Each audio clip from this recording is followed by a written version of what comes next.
ममता बनर्जी ने मोदी को दी धमकी, सुधांशु त्रिवेदी ने दिया करारा जवाब। सुधांशु त्रिवेदी बोले, स्वतंत्र निष्पक्ष पारदर्शी चुनाव कराने के लिए मतदाता सूची का संशोधन सामान्य प्रक्रिया। स्वतंत्र निष्पक्ष और पारदर्शी चुनावों को कराने के लिए ये मतदाता सूची का संशोधन एक सामान्य और स्वाभाविक प्रक्रिया है जो एक निश्चित समय के बाद होती रही है। ममता बनर्जी से पूछा सवाल, ममता घुसपैठियों को क्यों बचा रही? बंगाल में चल रही एसआईआर प्रक्रिया को लेकर जहां एक तरफ ममता बनर्जी, तृणमूल कांग्रेस अभिषेक बनर्जी लगातार इसे लेकर तमाम तरीके के सवाल खड़े कर रही हैं। बीएलओ की मौत के लिए भी एसआईआर को जिम्मेदार ठहरा रही हैं, इसके खिलाफ विरोध प्रदर्शन कर रही हैं, सड़कों पर उतर रहे हैं, तमाम तरीके की बयानबाजी कर रहे हैं। यहां तक कि प्रधानमंत्री नरेंद्र मोदी को भी चेतावनी देने से पीछे ममता बनर्जी नहीं हट रही है।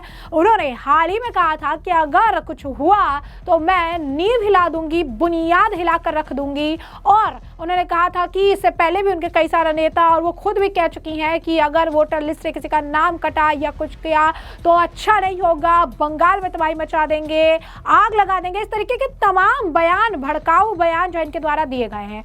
और अब भाजपा के सांसद सुधांशु त्रिवेदी ने तृणमूल कांग्रेस को मुंहतोड़ जवाब दिया, ममता बनर्जी को मुंहतोड़ जवाब दिया और ममता बनर्जी से कई सारे कड़े सवाल तक पूछ लिए। सुधांशु त्रिवेदी ने कहा कि स्वतंत्र निष्पक्ष पारदर्शी चुनाव कराने के लिए मतदाता सूची का संशोधन सामान्य प्रक्रिया है। लोग इसके खिलाफ सुप्रीम कोर्ट भी गए, लेकिन मतदाता सूची में यह स्पष्ट होना चाहिए कि वास्तविक मतदाता अपना वोट डाल सके और किसी बहकावे में आकर वोट ना कर दे। अगर कोई कह रहा है कि फर्जी मतदाताओं की पहचान नहीं होनी चाहिए तो वह लोकतंत्र के लिए खतरा है। क्या कुछ और कह रहे हैं इस दौरान, वो सुनिए। स्वतंत्र निष्पक्ष और पारदर्शी चुनावों को कराने के लिए ये मतदाता सूची का संशोधन एक सामान्य और स्वाभाविक प्रक्रिया है जो एक निश्चित समय के बाद होती रही है। और इस विषय के ऊपर सुप्रीम कोर्ट भी गए तमाम लोग और उसके बाद भी सर्वोच्च न्यायालय ने भी इस प्रक्रिया को करने की आवश्यकता महसूस की। और बहुत स्पष्ट बात है, मतदाता सूची में यह स्पष्ट होना चाहिए कि जो वास्तविक मतदाता है वो वोट दे सके और कोई भी व्यक्ति किसी छलावरण में, यानी in the disguise of anything other, vote न दे सके। तो मुझे लगता है जो लोग अभी तक अनेक प्रकार की बातें किया करते थे कि इसमें ये समस्या है, वो समस्या है, तो उस समस्या के समाधान में किसको समस्या है ये समझने की बात है। यानी अगर कोई ये कह रहा है कि फर्जी वोटरों की पहचान नहीं होनी चाहिए तो वो लोकतंत्र के लिए खतरा है। तो जैसा कि हमने उनका बयान सुना, साथ ही साथ उन्होंने कहा कि एसआईआर पर विपक्ष भ्रम फैला रहा है, फर्जी वोटरों की पहचान होनी चाहिए। ममता बनर्जी, सपा गलत बयानबाजी कर रही हैं। देश के कई मुद्दों पर विपक्ष ने से भ्रम फैलाया है और ये भ्रम फैलाने का काम ही कर रही है। विपक्ष घुसपैठिया संरक्षक है, हम धर्म ध्वजा संरक्षक है। चुनाव आयोग की जांच चल रही है। भारत आज नई बुलंदियों पर है, विश्व में भारत का डंका बज रहा है और ये घुसपैठियों का संरक्षण कर रही है। इस दौरान उन्होंने 2005-06 के दौरान ममता बनर्जी के उस सीन का भी जिक्र किया जहां पर ममता घुसपैठियों का जिक्र कर रही थी, बता रही थी कि घुसपैठियों के मुद्दे पर चर्चा होनी चाहिए। लेकिन जब चर्चा नहीं हुई, अपने कुछ मिनट के भाषण में कई बार घुसपैठियों का जिक्र करने के बाद पहली बार ऐसा हुआ था जब पीठासीन अधिकारी के पीठ पर ममता बनर्जी ने कागज फेंक दिए थे, क्योंकि घुसपैठ के मुद्दे पर चर्चा नहीं हो रही थी। और आज वही ममता बनर्जी इस चीज से पीछे हट रही हैं। सुधांशु त्रिवेदी क्या कुछ और कह रहे हैं, सुनिए। ममता बनर्जी जी ने 4 अगस्त सन 2005 को भारत की संसद में बांग्लादेशी घुसपैठियों के मुद्दे का विषय 14 मिनट में 22 बार उठाया था। और जब उनको लगा कि इसकी अनुमति नहीं दी जा रही है तो भारत के इतिहास में, अब तो खैर इनके आने के बाद बहुत बार घटनाएं हो गई, पीठासीन सभापति के ऊपर फाइल फेंक दी थी। आज ममता जी को क्या हो गया? आज उसकी जांच नहीं होने देना चाहती हैं। ममता जी का वीडियो अवेलेबल है जिसमें वो कह रही हैं पूरी जांच होनी चाहिए, वरना ऐसा फर्जी वोटर बन के बूथ कैप्चरिंग करके और ये सारी चीजें करने का प्रयास कर रहे हैं। तो ममता जी का डर समझा जा सकता है, क्योंकि आपने देखा है एक दौर था यूपीए का शासनकाल में जब भारी संख्या में बांग्लादेश से घुसपैठिए यहां आते थे। मैं कोट कर रहा हूं, सन 2005 में असम के गवर्नर एसके सिन्हा साहब ने कहा था कि प्रतिदिन 5000 लोग भारत में घुसपैठ करते। और इस बार आपने देखा है पश्चिम बंगाल की सीमा पर बांग्लादेश जाने वालों की लाइन लगी हुई है और उसमें से कईयों ने स्वीकार किया कि वो कई बार यहां वोट भी डाल चुके हैं। तो बहुत साफ समझ में आ सकता है।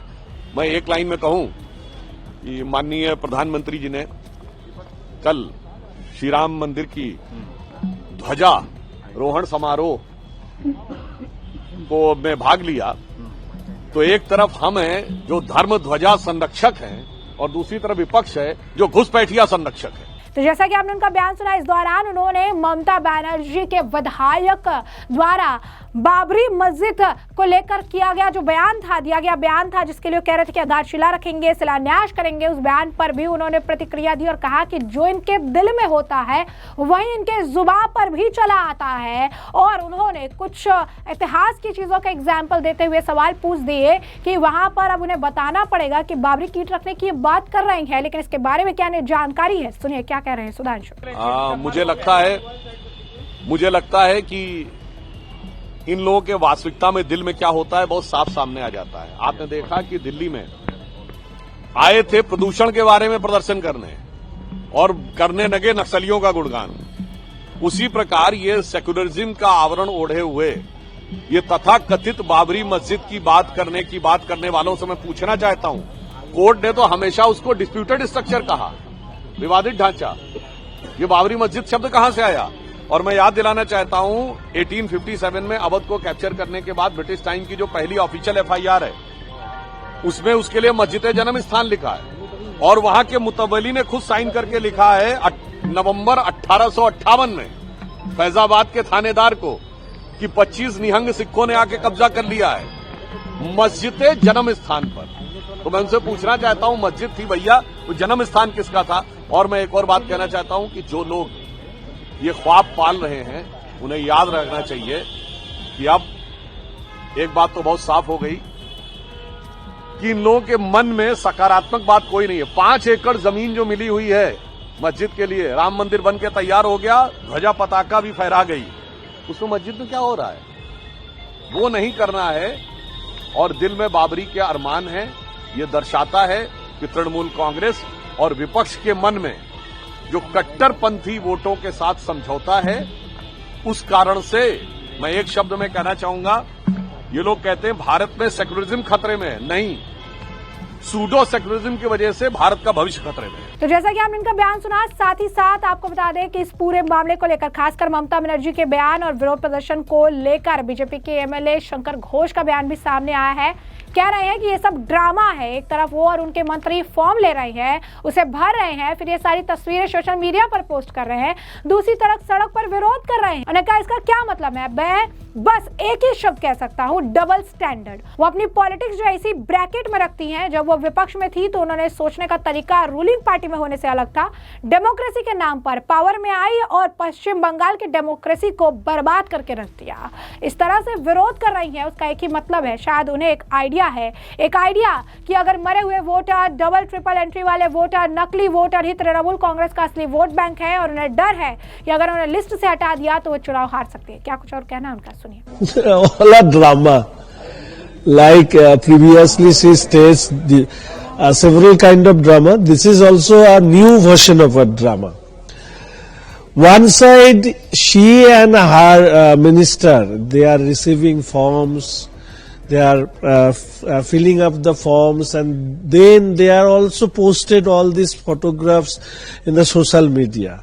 In the other hand, she is protesting in road. So what does it mean? The only word I can say, double standard.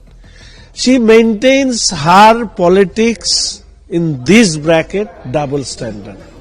When she was in opposition, that time her way of thinking is different when she is in the ruling party.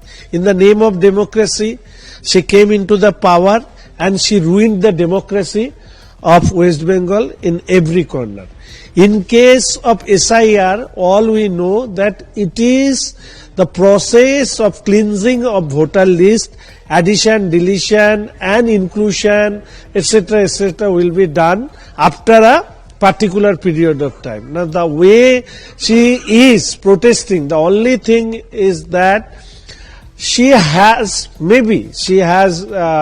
an idea that this kind of voter, dead voters, double, triple entry voters, fake voters, intruders, they are the real vote bank of Trinamool Congress. तो ऐसे में आपने उनका बयान सुना, तमाम बयान सुन लिए हैं और इस पूरे मामले पर अब आपकी भी राय हो कमेंट सेक्शन में कमेंट करके जरूर से जरूर साझा करिएगा।